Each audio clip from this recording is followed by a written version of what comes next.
हरिबोल श्रीमद्भागवत तृतीय स्कंद एकादश अध्याय। शुण विदुर एक चिते से काल रूप संख्या जेते निमिष आदि रूप तार जेमंते पुरई बस्तर निमिष चक्षु पक्ष्म भ्रम अणुतहिरु अटे सान हे कुरु वीर शुण तुई कहिबी परमाणु मुही जहा विभाग न लभई संजोगे भाव जार नाही जहा सर्वदा वर्तमान ताहार परमाणु नाम अणुर अर्ध परमाणु त्रिभागे होए त्रसरेणु तृतीय त्रसरेणु जयी ताहाकु त्रुटि बोली कही शहे त्रुटि रे वेद होए त्रिवेदे लव नाम बहे त्रिलव काल अटे जेही निमिष बोली ताकु कही तिनि निमिष एक क्षण पंच क्षण रे काष्ठा पूर्ण काष्ठा 15 जेबे होई ताहाकु लघु बोली कही ए 15 लघु घेन नाड़ी बोलिण ताकु जान बेनी नाड़ी रे जे मुहूर्त प्रहर षड वा सप्त ताकु जम बोली कही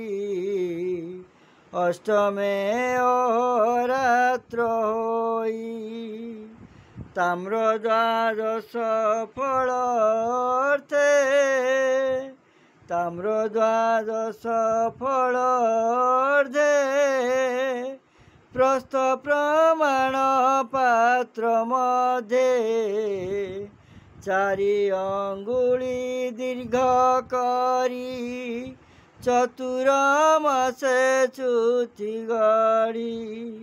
स्वर्ण सूचिरे छिद्र करिब आयाम विस्तारी जले बुड़न्ते दंडे होए एमंते कालर निर्णय अष्ट प्रहरे दिवारात्रि कालगे हेमंत गणन्ति 15 रात्रे पक्ष से शुक्ल कृष्ण जे प्रत्यक्ष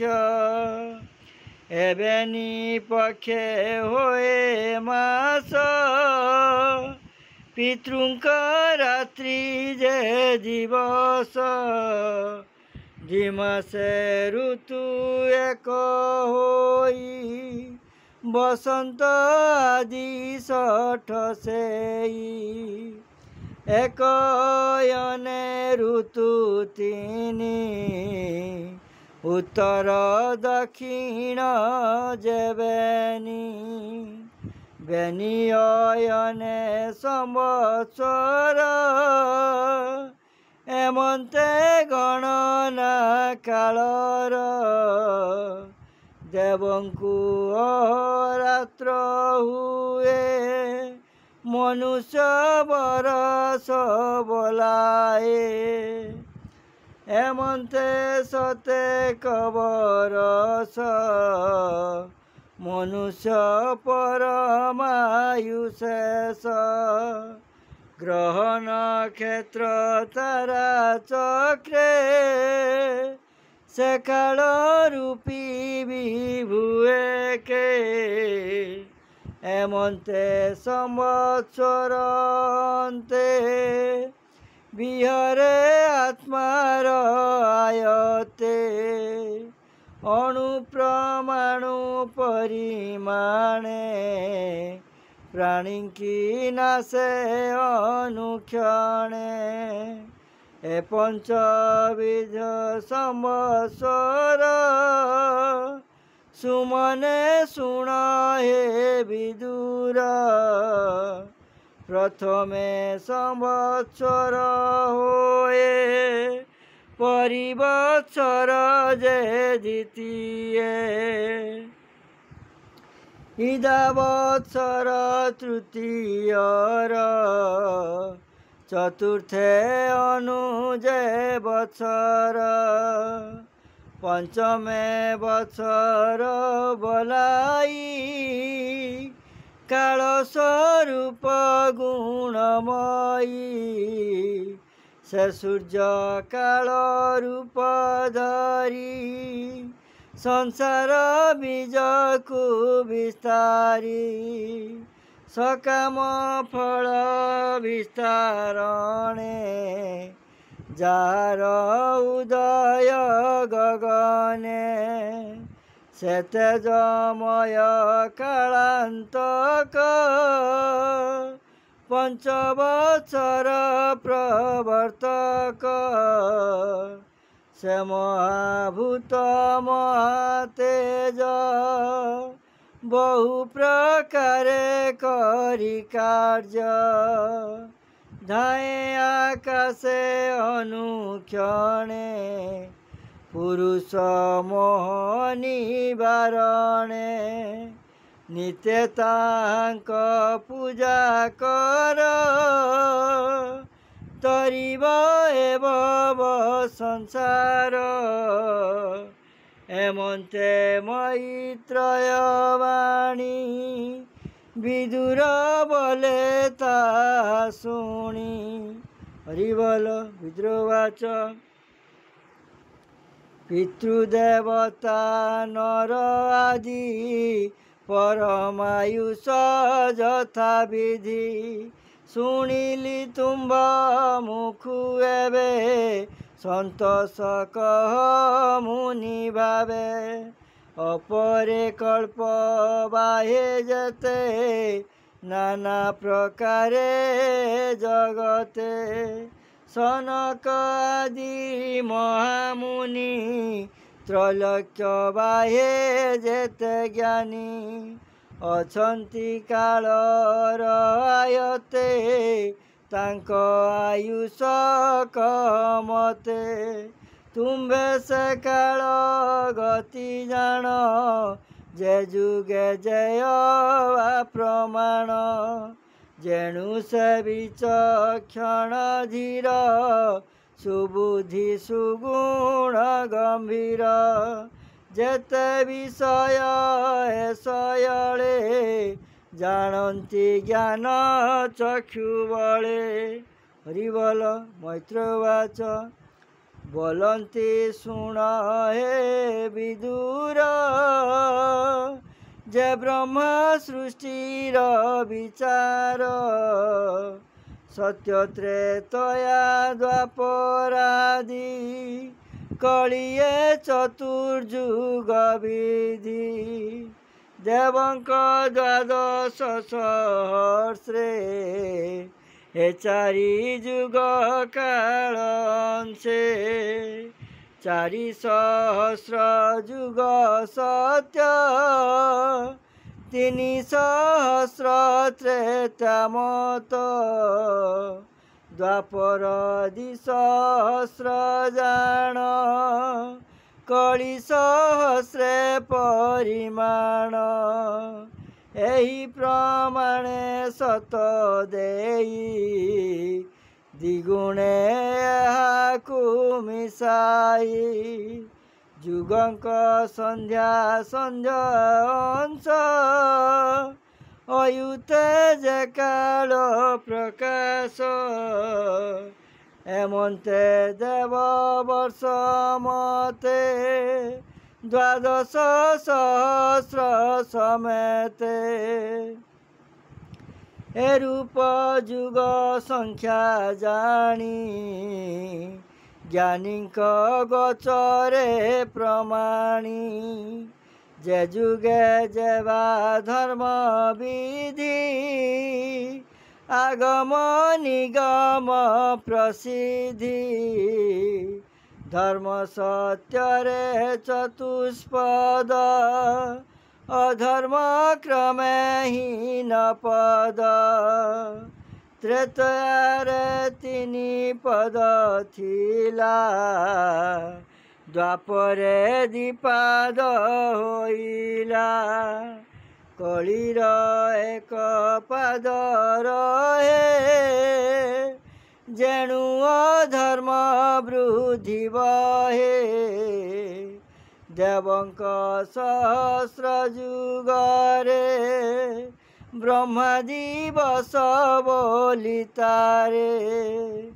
ଏହି ପ୍ରମାଣେ ରାତ୍ର ହୁଏ ନିଶିଆଗମେ ବ୍ରହ୍ମା ଶୋଏ ରାତ୍ରର ଅନ୍ତେ ପୁଣି ଉଠି ବେଦ ପ୍ରମାଣେ କରେ ସୃଷ୍ଟି ଏମନ୍ତ ବ୍ରହ୍ମାର ଦିବସେ ଭୁଞ୍ଜନ୍ତି ମନୁ ଚତୁର୍ଦ୍ଦଶେ ମନୁ ଅନ୍ତର କାଳ ଭୋଗ 71 ଯେ ଚତୁର୍ଯୁଗ କିଛି ଅଧିକେ ହୁଏ ଶେଷ ଏମନ୍ତେ ବ୍ରହ୍ମାଙ୍କ ଦିବସ ମନୁଙ୍କ ବଂଶେ ମନୁସୂତେ ଋଷି ଦେବତା ସୁରନାଥେ 3 ଭୁବନେ ପ୍ରାଣୀ ଯେତେ ଭୁଞ୍ଜନ୍ତି କଳ୍ପ ପରିଜନ୍ତେ ଏ ମୃଷ୍ଟି ଦୈନନ୍ଦିନ କାମ ତୀର୍ଯ୍ୟକ ପିତୃଦେବଜନ ଏମନ୍ତେ କଳ୍ପ ପରିଜନ୍ତେ କର୍ମ ଭୁଞ୍ଜନ୍ତି ପ୍ରାଣୀ ଏଥେ ମନନ୍ତର ମାନଙ୍କେ ହରି ବିଶୁଦ୍ଧ ସତ୍ତ୍ୱ ମୂର୍ତ୍ତି ଧରି ମନୁ ଶରୀରେ ସଂସାରେ ପାଳି କ୍ରୀଡ଼େ ପୁରୁଷକାରେ ମାୟାର ବଳେ ସେ ବିହରେ ବ୍ରହ୍ମା ଦିବସ ଅନ୍ତକାଳେ ନିଶାଗମେ ବିଷ ଦେହି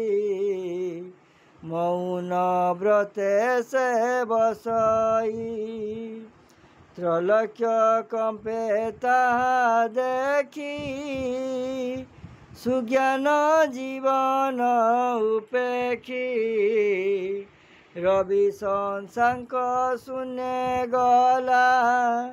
ପ୍ରଳୟ ଅଗ୍ନି ପ୍ରକାଶିଲା ଶଙ୍କର ଶଣ ମୁଖୁ ଆସି ଅନଳ 3 ଲୋକେ ଗ୍ରାସୀ ପ୍ରଚଣ୍ଡ ବର୍ଣ୍ଣିତ ଯତ୍ରାସେ ଋଷିଏ ଥାନ୍ତି ଯେ ଆକାଶେ ସେ ମୋହର ଲୋକ ଛାଡ଼ି ବେଗେ ପଶନ୍ତି ଜନ ଲୋକ ମାର୍ଗେ ତତ୍କ୍ଷଣେ ସପ୍ତ ସିନ୍ଧୁ ଜଳେ ତ୍ରିଲୋକ ଆଚ୍ଛାଦ୍ୟନ୍ତି ହେଳେ ପବନ ଚାଷ ବଳେ ବହନ୍ତେ ଗର୍ଜେ ଉର୍ମିମାଳେ ଜଳ ତରଙ୍ଗ ମଧ୍ୟେ ପୁଣି ନାଗ ଆସନେ ଚକ୍ରପାଣି ନିଶ୍ଚିନ୍ତ ନିଦ୍ରିତ ନୟନେ ଶୟନ ଅନନ୍ତ ଶୟନେ ସଙ୍ଗତେ ସଙ୍ଗ ନାହିଁ ଏକେ ସ୍ତୁତି କରନ୍ତି ଜନ ଲୋକେ ଏମନ୍ତେ ଅହୋରାତ୍ର ଗଣି ଆଗମ ନିଗମେ ପ୍ରମାଣି ଏଭାବେ ସତେକ ବରଷ ବ୍ରହ୍ମାର ପରମ ଆୟୁଷ ସେ ଆୟୁ କାଳ ବଣେ ପୁଣ ହୁଅଇ ଦିନୁ ଦିନ କ୍ଷୀଣ ସେ ବ୍ରହ୍ମା କାଳ ଭୟେ ଭୀତ ବିଷୟ ଶକ୍ତି ବିରହିତ କରନ୍ତି ହରି ଉପାସନା କିଏ ମାନବ କିଞ୍ଚନ ବ୍ରହ୍ମାର ଆୟୁଷ ଯେ ହୋଇ ଅର୍ଦ୍ଧକେ ପରାର୍ଦ୍ଧ